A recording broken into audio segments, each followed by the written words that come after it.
Clueless in chief, Trump says he wants to bring the U.S. back to the good old 1980s, where prosperity was aplenty and American companies were powerful and running strong.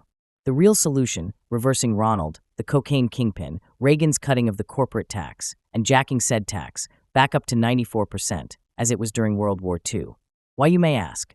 Oh, so to make companies keep their profits in the U.S. and to be reinvested into their companies by renovating and or building new buildings and factories, buying new equipment, and most important, investing in its employees in the way of increased wages, benefits, vacation time, training, education, and their general wellness.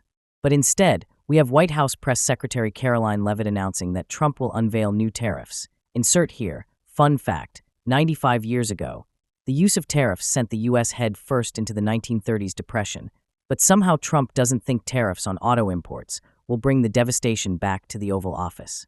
I'm shocked that you're shocked that Leavitt did not any specifics on how these tariffs would impact the highly integrated North American automobile industry that specifically exempts Canada and Mexico from tariffs by the United States. It remains clear Trump doesn't know what he is doing, the obligations that he negotiated, nor that a contract is binding on all the parties, as outlined in the Canada-U.S. Mexico agreement, of which Trump's negotiated in his first term. Trump has long signaled his intent to impose industry-specific duties on the auto sector as part of his escalating trade war, which has created uncertainty in financial markets and the automobile industry. His on-again, off-again approach to trade policy has left automakers bracing for potential disruptions. In response to the news, shares of General Motors fell approximately 1.7% in afternoon trading Wednesday, while Ford stock declined by about 1.5%. This latest move follows Trump's previous announcement that he would implement auto tariffs on April 2nd, coinciding with his plan to introduce reciprocal tariffs raising U.S. import duties to match the rates imposed by other countries.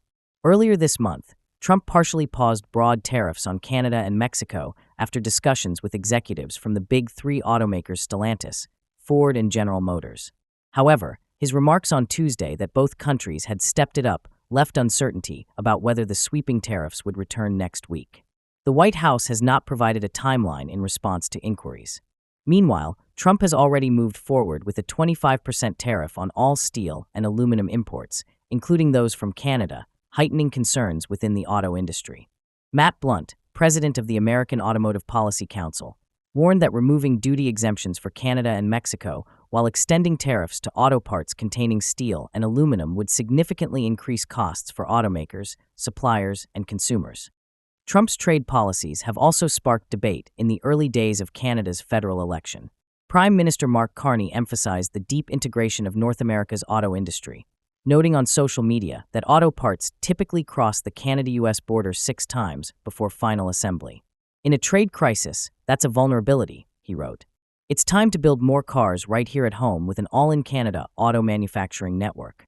If billionaires were forced to pay 96% of their profit to the government versus investing that money themselves, in their best interests, on the properties they owned, this would trigger the drastic return to American investment, paid by those with bank accounts that start with 9 zeros.